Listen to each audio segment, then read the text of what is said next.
this is John Nickel with worshipteamcoach.com, and thank you so much for joining me here on this video. Now, I've been leading worship teams for the better part of 2 decades, and one of my biggest frustrations has always been with team members showing up unprepared so much of the time. And now that I work with other leaders and worship people, I hear the same thing from them, like, how do I get my team to practice? And so what we're going to do is we're going to look at, in this video, like 7 tips and tactics that have helped me to develop a better culture of preparation on my team. Now, these aren't the only 7 things that I did, but they were some of the most effective. Now, when I came to my current church, it was an absolute mess. I won't go into all the details, but the team that was there had actually stopped doing rehearsals and just they were practicing on Sunday mornings. And so if we were doing songs that we had done before, we could muddle through them. But if we were trying to do a new song, I mean, forget it. We were destined for a train wreck. Now, a big part of the problem was that we didn't have a midweek rehearsal, but even when I reintroduced the Thursday night rehearsal, we still struggled. And people didn't show up prepared. They weren't listening to their songs or practicing them. They just expected to show up and learn them at rehearsal. Okay, so let's fast forward 5 years. Now, my team isn't perfect. I still have people that show up unprepared from time to time, but it's the exception and not the rule. Their musicianship has grown, their commitment to the team has grown, and even their platform presence and expression has improved by like 1,000,000%. Okay, maybe not 1,000,000, but at least 1,000%. And much of that has to do with the fact that my team now prepares. So let's dive into the 7 things that have helped me transform my team and create a culture of preparation.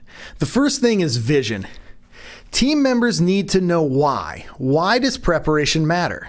Now, to do that, leaders need to paint a picture of the future where preparation is a priority. Now, that is, what will it look like if we as a team practice and rehearse like we genuinely value preparation? Before we go any further, let's get one thing straight here. Preparation isn't the end goal. It is a means to an end, and that end is this. We want to be able to worship God freely and authentically, and we want to engage the congregation to help lead them into worship. Let's look at just one of the many biblical precedents for preparation. In 1 Chronicles 25, it describes the temple musicians as trained and skilled. So that music team had to prepare in order to be skilled to lead the people in worship. And that's just one biblical precedent for preparation. And your team needs to understand this, but unfortunately, just understanding that the Bible tells me so isn't enough. They need to know why it matters to them. What is the payoff? What is the benefit to them as a team, to them as team members? Here's what I believe the payoff is. Preparation equals confidence, and confidence equals more freedom in worship, and more freedom in worship equals better leadership of and engagement with the congregation. And all of this then equals a better experience for everyone. The team member is having fun because it's fun to play music when you know it, and he's free to worship because he's not thinking about the mechanics of the song. And when he's worshiping freely, he's able to lead others more easily into worship. So you see how that's just a domino effect? So begin with compiling a list of why. Why is it important that we practice? Why is it important that we prepare? And then paint a picture of what that will look like for your team and share that with them often and remind that, because vision leaks. They forget that stuff. All right, next tip, number 2, you've got to differentiate between practice and rehearsals. Let me give you a mantra for this. Practice is personal, rehearsal is relational. Now, when my team used to come to rehearsal completely unprepared, the team members ended up using that rehearsal time to practice their parts rather than rehearsing as a team. But really, practice it should be a time where the individual learns the song and gets their part down, and then rehearsal is the time that all those people come together with their parts learned and they prepare for Sunday. If your team can grasp this one point, that practice is personal, rehearsal is relational, man, they are 75% of the way there. And one of the things that can help them come in prepared is tip number 3. And tip number 3 is this: avoid overload. Now, there are 2 parts to this. You need to avoid overloading the number of songs you do on Sunday. If you have an expectation of having like 30 minutes of worship time, music, so to speak, the conventional thinking is, okay, if I have 30 minutes, the average song is about 5 minutes, so I need to plan 6 songs. Well, 6 songs is a lot for any team to pull together. And then if you add a closing song to that, that's a ton of tunes. So what if you just did 4 songs and look for other ways to fill that time? You could use scripture readings, maybe a moment of quiet reflection or response. You could, reprise part of one of the earlier songs later in the set to kind of tie the whole thing together. Or maybe you could even plan out a little 2-minute mini teaching on some aspect of biblical worship and then underscore it with music so it feels like it's all part of one set. Another tactic that I'll use with this too is sometimes I'll just play the chorus and a bridge of a song, and usually a really well-known one, and I'll flow to it from another song that has a similar feel or theme. But what it does, it creates a sense of having sung more songs, but there's less prep time involved, and it doesn't take as much time out of the service either. So the bottom line is this: if you cut your worship service down 20 to 30%, like from 6 songs to 4 songs or from 5 songs to 3 songs, but do those 3 songs or 4 songs really well, your congregation won't mind. In fact, they'll probably be more engaged than they have been in a long time. All right, now the other side of avoiding overload is this: you've got to trim down your active song list. If your worship catalog is too big, you won't repeat songs often enough for your team or your congregation to remember them. What happens then is you're relearning songs over and over and over.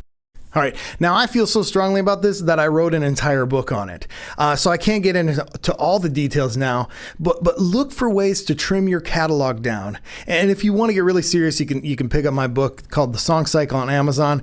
But really, you just need to work on trimming your catalog down so you do less songs more often.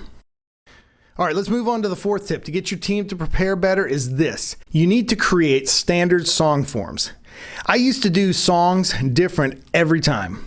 One time I'd make the intro longer, or I'd repeat the bridge an extra time. Sometimes I'd start with the chorus. Other times I'd repeat the first verse twice. And here's the thing: it drove my team nuts. I claimed it was artistic freedom, or that even it was the Holy Spirit's leading, but mostly I was just undisciplined. Okay, so now though, all my songs have a default form that's listed both in the lyric sheet as well as in Planning Center online. So that way my team doesn't have to guess at what the order of the song will be. And it helps serve the congregation too, because they're used to songs in a certain way. And if we're always changing it up on them, we end up distracting them from worship as well.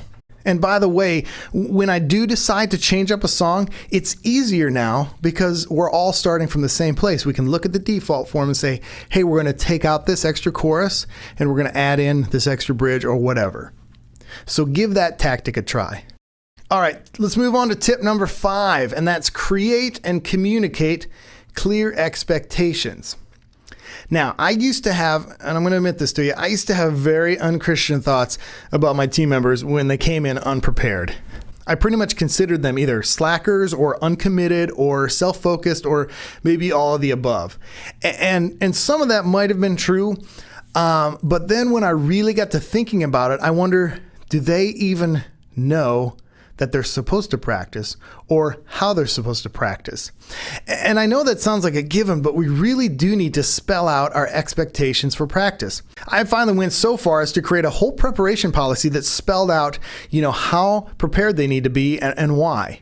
And now I can refer back to that policy and those clear expectations, and I can hold people accountable to it and hold them to a higher standard.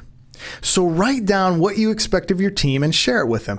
Get their feedback and revise it. And don't be afraid to get specific. I spelled out that I wanted them to first learn their songs and then run through their songs again within 24 hours of rehearsal, and then again within 24 hours of the first service, so that they were ready to play, both for rehearsal and Sunday morning. And it's amazing what people can accomplish if they only know what to aim for. And so this was really a leadership issue on me. They weren't the slackers. I was the one that wasn't communicating my expectations clearly. So give your team something to aim for. All right, the 6th tip, which is kind of tough to say, is to model preparedness. You should strive to be the most prepared person in the room. For some of you, you already are pretty much by default, since your team hardly practices. But as you raise the bar for yourself and you are modeling what it looks like to come prepared, your team will follow.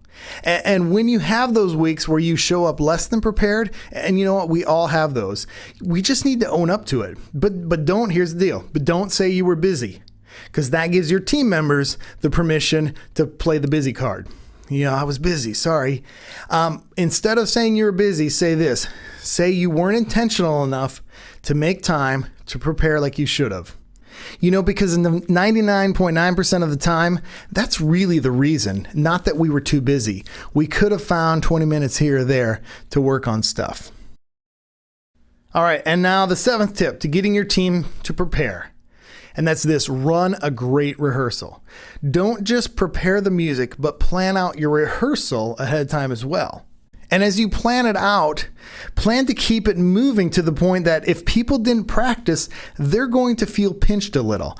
And that's okay. I mean, there are going to be times you're going to have to stop and deal with something. But if you can keep moving to the point where people are like, hey, I need to learn this part, you're like, I'm sorry, we need to move on. You'll have to work on that at home. So you've got to start getting this idea across. And one way is to move rehearsals along.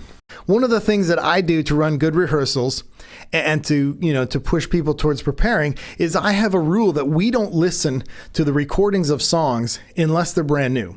Now, I'll have players that ask me, hey, can we listen to this song real quick? And because they didn't learn their part. And most of the time I'll say no, unless we're all stuck on a part like, hey, how did that go? And were we supposed to repeat there? If we're all kind of confused on something, then we'll go back and listen to it. But otherwise, listening to the song to learn your part is a practice thing, not a rehearsal thing. All right, so that's the 7 tips to help your team be more prepared. I have some more, but these 7 are my favorite. And if you do these in a few months, you will start to see marked improvement in your rehearsals and on Sunday mornings. And so make sure you celebrate that with your team and point back to the fact that it's because they were showing up prepared that you had this success. All right, hey, that's it for now. Be looking in a few days for another free training session. And if you like this one, please like it and share it on Facebook or tweet about it, or maybe email it to someone you know. Feel free to comment on it below. That'd be great. Hey, thanks so much for being a part of this tonight. I'm excited for how this can help your team. So we'll see you in a few days with some more practical stuff at the next video.